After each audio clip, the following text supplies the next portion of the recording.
I don't know how long I've been walking, hours perhaps, or maybe days. Time slips away from me here, vanishing as quietly as the faint light slipping through the twisted canopy. All I know is that I shouldn't have come into these woods. There's a sense, a whisper in my bones that something waits here, something that does not want me to leave. It started as a hike, or that's what I told myself. Just a day trip to clear my head, to escape the noise of my life. The forest called to me, dark and quiet, a place where I could disappear and let the solitude press in. But it wasn't long before the trees seemed to close in, their crooked branches stretching towards me like fingers, shadowed hands gripping the path. I've heard of people getting lost here, of hikers who strayed just a little too far. I even remember some old stories, tales the locals would murmur, warnings to those foolish enough to go too deep. The forest, they said, is alive in ways we do not understand. But I shrugged it off. A story is just a story, and so I walked deeper. Now the path is gone, swallowed by the undergrowth. I tried to backtrack hours ago, or maybe it was yesterday, but somehow each direction feels the same. The trees, tall and gnarled, are my only company, their twisted faces shifting, almost human, in the corner of my eye.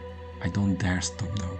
Stopping feels wrong, as though to pause would be to let the forest claim me completely.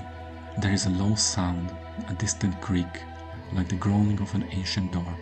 At first I thought it's just the wind through the branches, but then I hear it again, a slow, deliberate sound, as though something massive is moving, bending the trees under its weight.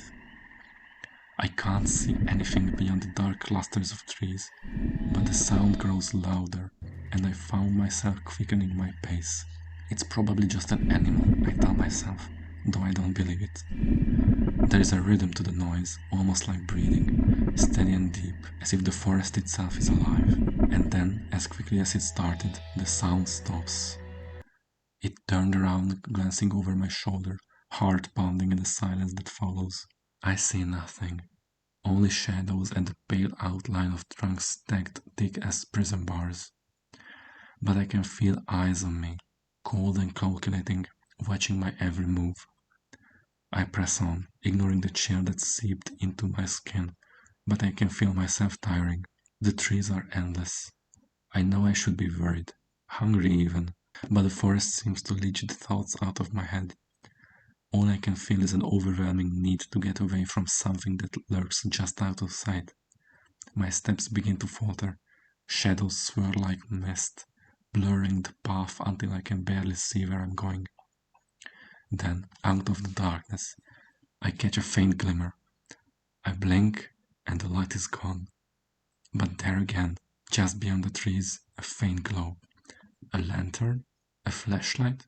I stumble forward, desperate each step fueled by the idea that I am not alone, that there is someone here who can help me. The light moves slowly, bobbing as if held by an unseen hand. I follow, weaving through the trees, heart pounding, ignoring the quiet warning that I shouldn't trust this light, that it doesn't belong. But my mind is clouded, and I have no choice. The light is my only chance. It leads me deeper into the forest, away from the comfort of familiar paths. The trees seem thicker here, twisted and blackened, their trunks scarred as if clawed by something too terrible to imagine. The ground is soft, damp, and I feel it give under my weight, as though I'm stepping on something alive. The light pulses up ahead, and I stop too, afraid to go closer. In that stillness I hear it again, the breathing, closer this time, pressing in around me.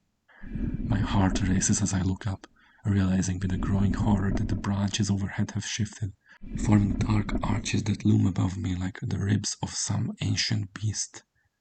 The air is thick, stifling, and I can feel it in my lungs, heavy and cold, filling me with terror I can't shake. The light moves forward once more, and I follow, my legs trembling. I don't know where it's leading me, but I don't dare stop. I can feel the shadows shifting, gathering around me, their weight like a physical presence. I think I hear whispers, Faint, hissing words I can't understand, like voices from some forgotten past. They are close, too close, sliding along my skin like ice. Suddenly, the light vanishes, plunging me into absolute darkness. I stop, gasping, reaching out, but there is nothing, just darkness and silence. The breathing has stopped, but I am not alone. I can feel something just beyond the edge of my sight, waiting, watching, closer than ever before. In a panic, I turn to run, but the ground shifts beneath my feet.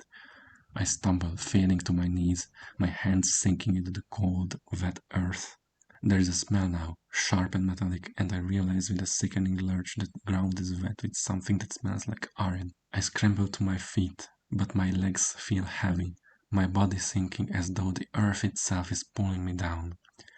I claw at the ground, desperate, as the shadows thicken around me, solidifying, closing in. In the silence I hear a voice, low and rumbling, from somewhere deep within the forest. It speaks one word, a single syllable that I cannot understand, but that resonates with a power so dark it fills me with dread. And as the shadows close in, I realize with chilling certainty that I will not be leaving this forest. The darkness swallows me whole, and the forest falls silent once more.